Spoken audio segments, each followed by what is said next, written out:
Hey everybody, I am joined here today with Justin, one of the top 8 finishers at today's SSG tournament. Congratulations on your finish. What an amazing run. Thank you. I am so excited to get into your Amber Steel deck. This is a archetype that I've always wanted to play and try out. I'm more of a casual player, so I'm really excited for you to explain kind of your lines of play and your thought process behind building this deck and why you decided to bring it today. So let's just jump in, kind of tell me what we've got here. So this I would label as Amber Steel aggro. Okay. There's different variations of Amber Steel, the color combination. There's an aggro variant, there's a song variant, there's also a variant that's trying to play one of the new cards from the new set. It's called Beyond the Horizon with You Have Forgotten Me. So the idea of that deck is supposed to be you sing together Beyond the Horizon, both players go to 3 cards, and then You Have Forgotten Me in the same turn. Since it's a song, you sing it, and they discard 2 cards. So in one turn sequence, you put them down to 1 card. So there's also that. But this deck is Amber Steel aggro. It plays a couple songs, but it's more focused on just trying to end the game early, trying to quest with a lot of 2 lore characters, and just, again, hence aggro, just trying to end the game as quick as possible. Yeah, absolutely. So let's talk about your kind of opening play. Let's start with the mulligan. Sure. What are we mulliganing for here? So generally what you want to mulligan for is your curve. You want to curve out turn 1 cost, 2 cost, 3 cost, or there's 12 1 costs in the deck. There's 16, 18, but technically 12 that you want to play as soon as turn 2. And then you have 12 3-cost characters, but mainly 8 that you want to play turn 3.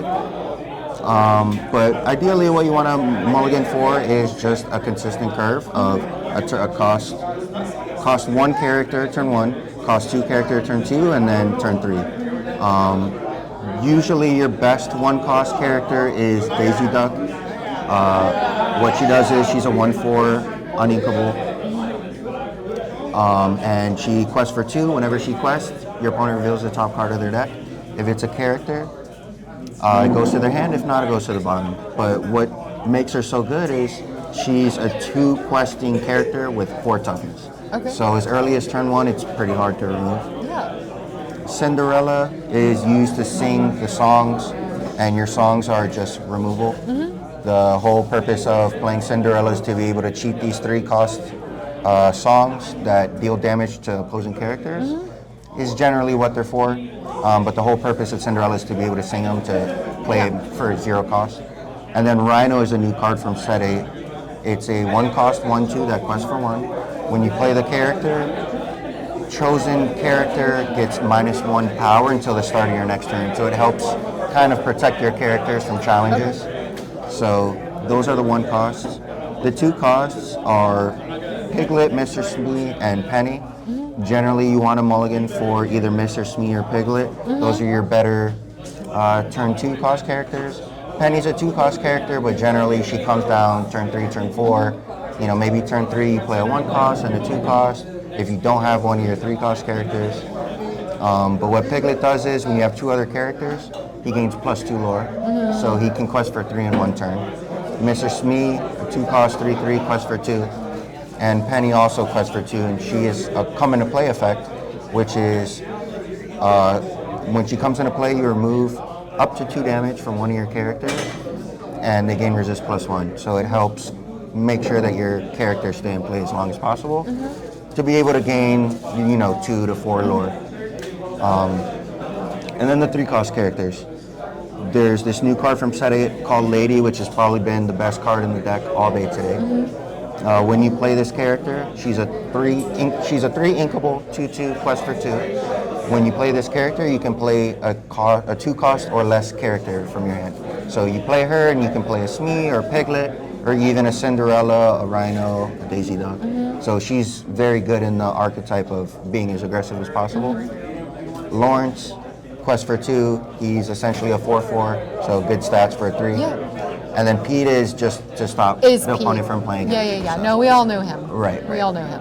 So, and then last characters, there's just 8, is 4 Rapunzel, 1/5, Classic. draws cards, good card advantage. Yeah. And then Rhino is a card from set 8.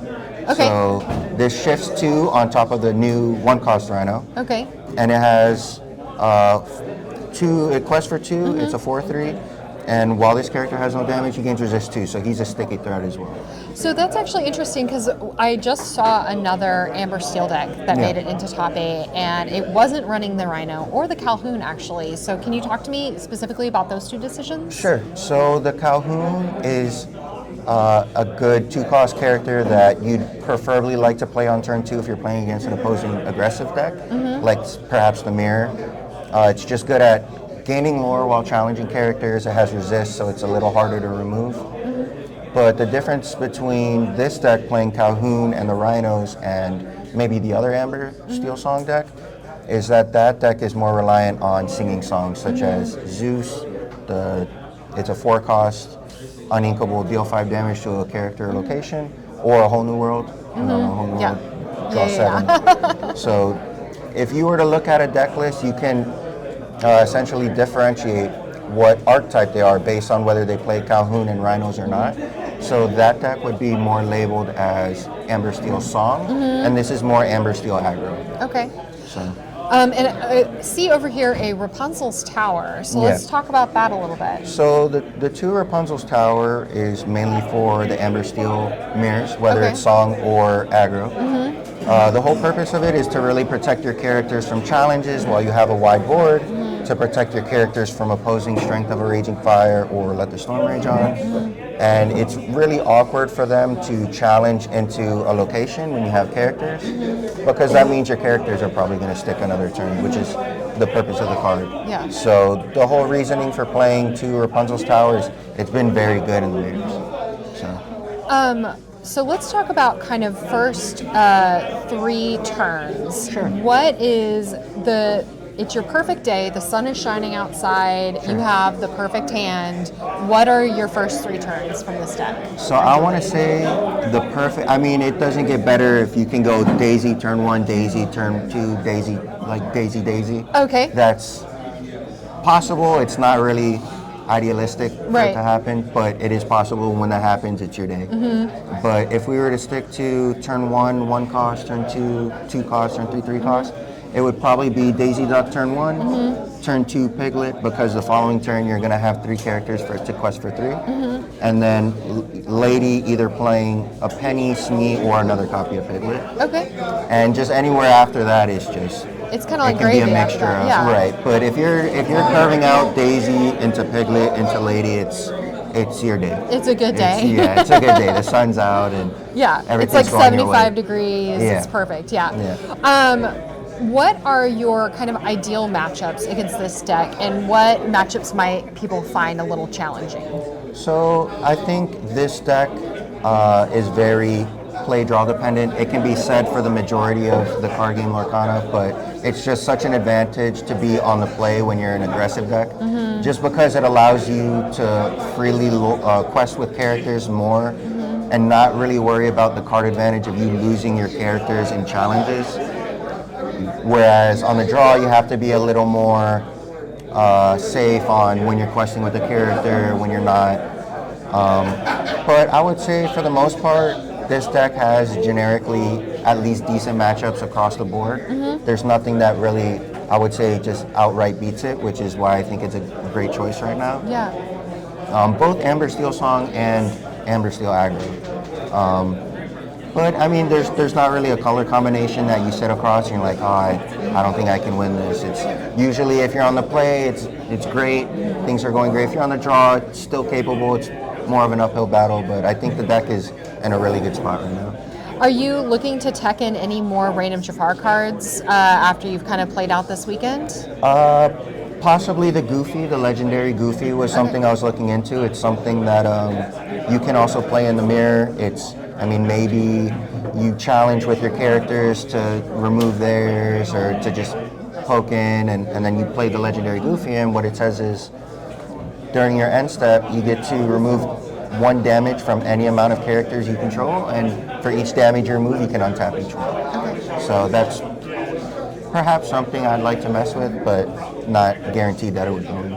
And is there any cards in here that after you kind of played out this tournament today, that you kind of felt weren't doing the work that you wanted them to do? What would you remove if you did tech in that Goofy maybe? Maybe trimming on pennies.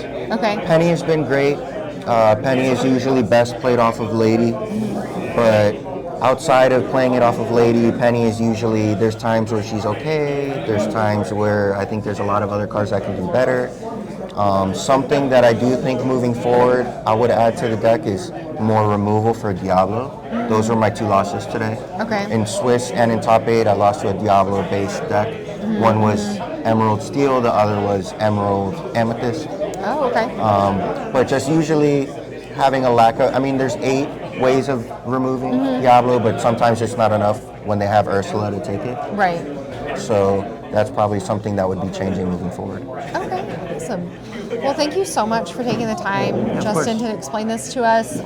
Let us know in the comments below what you think about Justin's deck. Is this a deck that you want to try out at your home store? Yeah, drop us a comment. Thanks so much.